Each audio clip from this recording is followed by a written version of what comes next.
Oh, didn't see you guys there. Whoop-de-doo, right? She-Hulk breaking the fourth wall.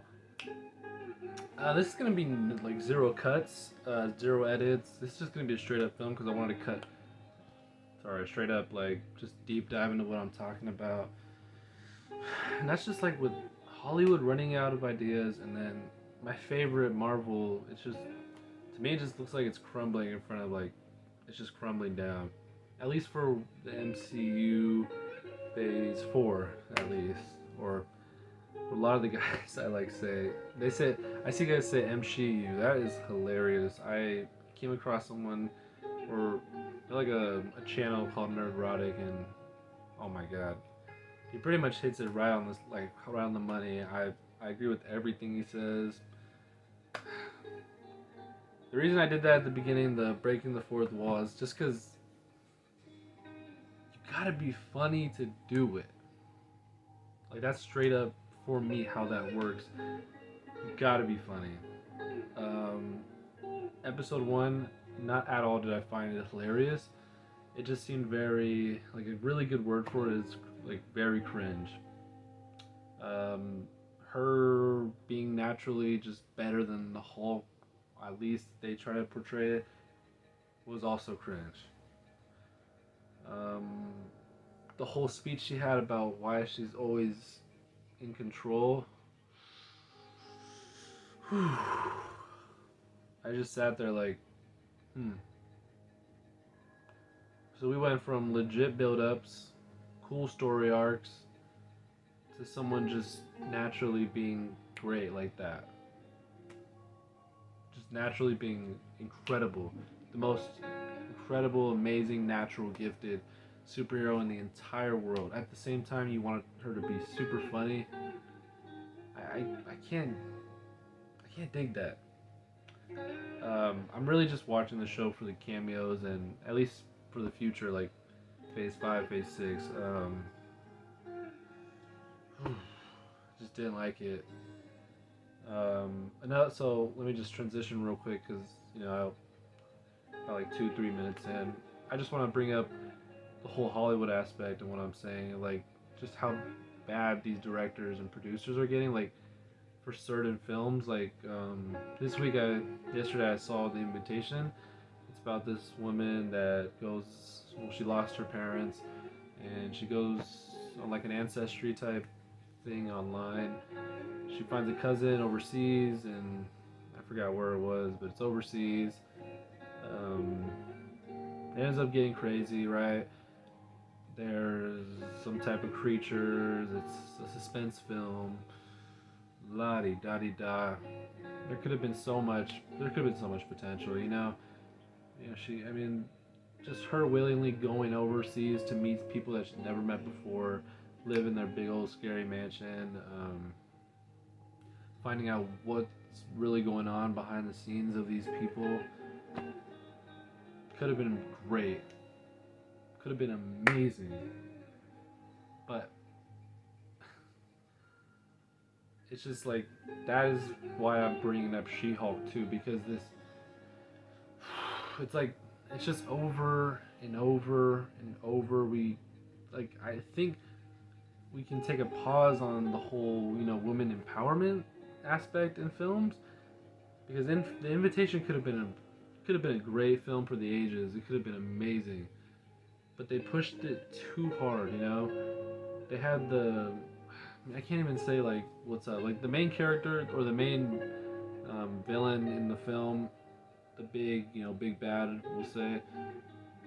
When it came down to fighting, he was trash.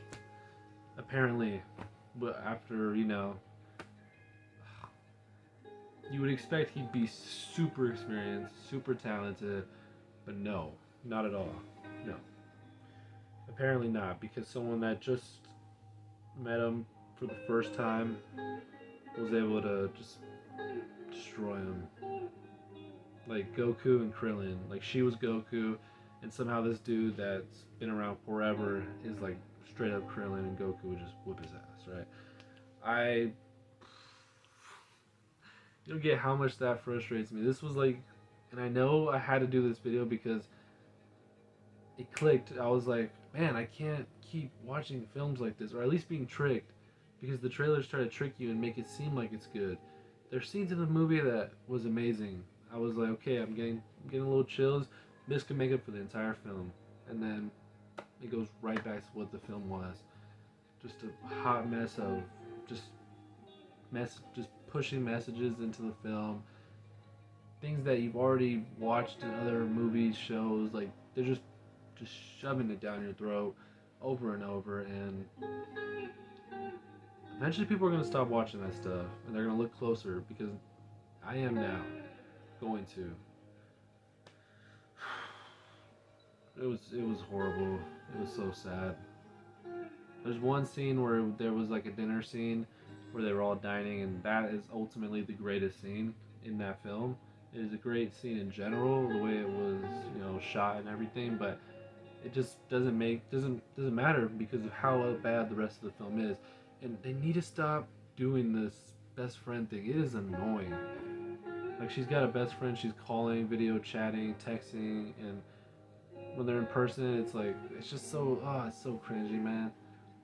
Like it's like I can't stand some of the stuff they say. Like she would be like, "Oh man, that's the whitest man ever," or she'd say something about men and how we are because you know Hollywood likes to make men seem,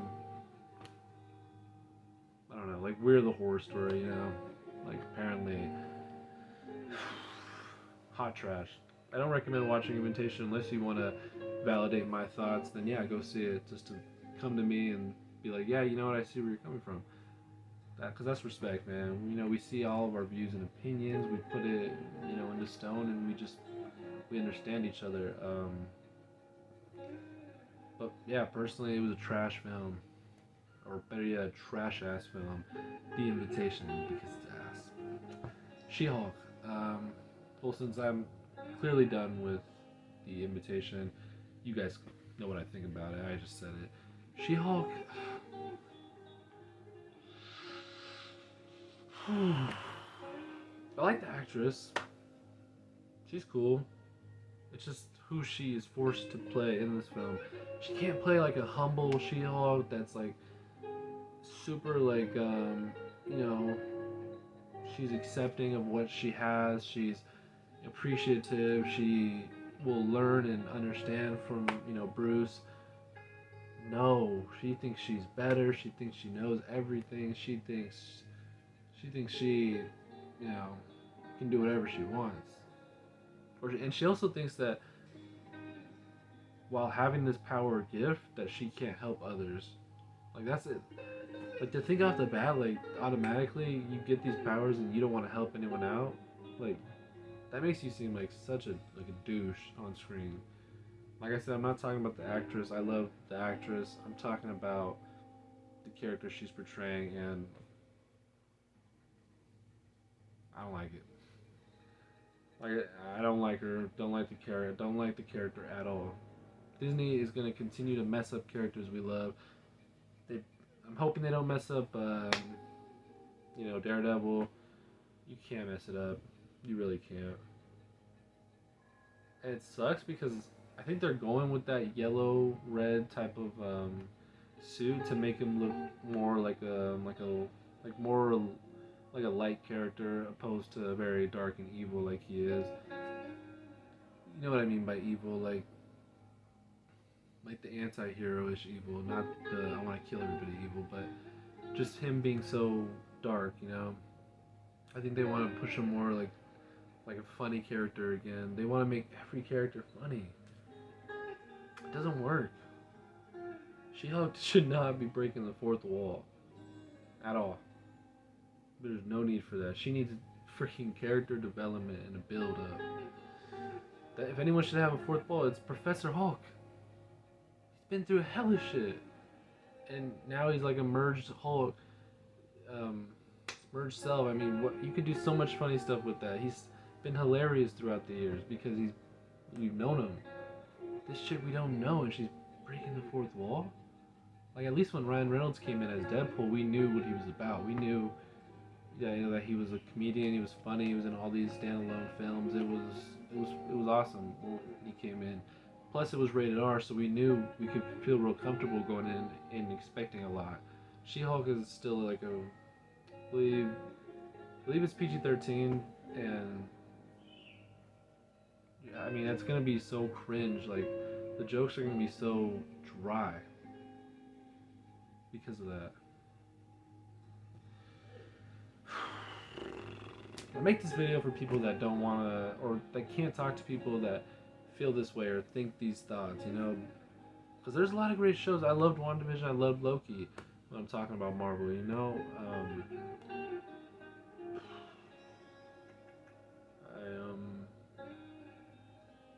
I just hope they listen to us, man, because there's a lot of us that think this, and they should just take into consideration is maybe forget what the agenda that they want to, you know, push into the shows. Maybe just give us good quality, you know, like script, content, all that. Just because I don't think all of that matters. Clearly, I am, you know, like a colored person, but I don't need to see my gender on or my. I don't need my race or whatever gender on screen. I don't need all that. I just want a good film, a good show. That's all I want. I know a lot of you agree with me, and probably some disagree, but I just love it, man. I love good film. I love good, you know, good cinema, good TV, good shows. Not all the, you know, forceful shoving down the throat type of, you know, whatever scripts, you know, all that stuff. But who knows? I mean, we got a lot of stuff coming in the future. Eventually, you know, you run out of that type of stuff, so you just move on. Invitation, don't watch it. It was not worth it. I sat there through the end of it, you know, just like, okay, when is it going to be over? I need to leave. I need to leave. I need to leave. Regretting not seeing 3,000 Years of Longing with Idris Elba. Should have saw that. I read the synopsis. I was like, damn it, missed out. But I'm a sucker for, like, you know, creatures, universal monsters. I'm a sucker for that, which is why I saw Invitation. But I regret it. I'm telling you 100% I regret it. Miss Minutes, by the way, she's been watching everything. She's always here with me. She is the overseer of all time. That's pretty much it. I feel like I've summed up everything. I've told you all my thoughts. And that's all I got for today. I'd love to do more videos, considering I am still injured. I still have my torn ACL and my meniscus, so I'm still stuck in, you know, Mikasa. But I'd love to shoot more stuff out there and just connect. It's all about connecting. So I'm going to say goodbye for Bodacious Bishan and my partner, Miss Minutes. We both enjoyed your time, and we'll see you in the future. Thank you. Bodacious Bishan out.